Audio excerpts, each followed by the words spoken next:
দর্শক, আমরা এখন কথা বলবো যে ব্যাপারীপাড়া জামে মসজিদের মসজিদ সেক্রেটারি আশরাফুর রহমান জি আশরাফুল মাহমুদ জি। এখন আপনারা দেখলেন তো আমাদের গোষ্ঠী কমিটি ব্যাপারীপাড়ার পক্ষ ব্যাপারী পূর্ব ব্যাপারীপাড়া ইউনিটের পক্ষ থেকে আমাদের যে ভাইরা ছিল তাদের নিজস্ব ব্যবস্থাপনা এবং কিছু ভাইদের সহযোগিতায় একটা আইস কপিনের ব্যবস্থা করা হয়েছে, যাতে আমাদের গরিব দুঃখী মানুষের যাতে খুব সহজে, কারণ আমরা দেখা যায় যে অনেক সময় দেখা যায় আমরা সামর্থ্যের কারণে অনেক সময় অ্যাম্বুলেন্স ব্যবহার করতে পারে না।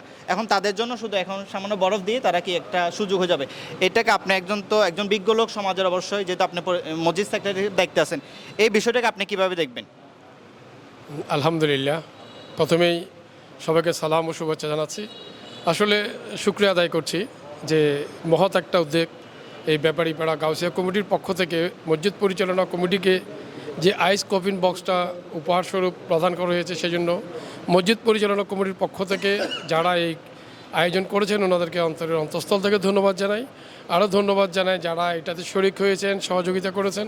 পাশাপাশি এই জিনিসটি আমাদের এলাকায় অনেকের আছে অর্থবিত্তের কারণে হয়তো ফ্রিজিং করতে পারছে না, বা যারা পারবে না আপনাদের এই মহৎ উদ্যোগের কারণে ওরা হয়তো এটা ব্যবহার করতে পারবে।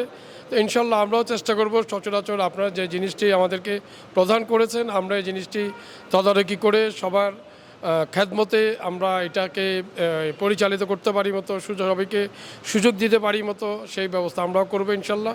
আর আমরাও চেষ্টা করব আগামীতে আপনারা যারা আরও মহৎ উদ্যোগ নিয়ে মসজিদের যে কোনো মহৎ কাজে আপনারা এগিয়ে আসবেন, মসজিদ পরিচালনা কমিটির পক্ষ থেকে সবাই আপনাদের সঙ্গে আছেন ইনশাল্লাহ। ধন্যবাদ, খুব ভালো লাগছে। আমরা দোয়া করি আপনাদের এই উত্তরোত্তর সাফল্য কামনা করছি। যারা এটার সাথে জড়িত, যাদের মা বাবা জীবিত আছেন, মহান আল্লাহ তাআলা ওনাদেরকে নেক হায়াত দান করুক। আর যারা কবরস্থ হয়েছেন, আল্লাহ ওনাদেরকে বেহেশতে নসিব করুক। আসসালামু আলাইকুম ওয়া রাহমাতুল্লাহি ওয়া বারাকাতুহু।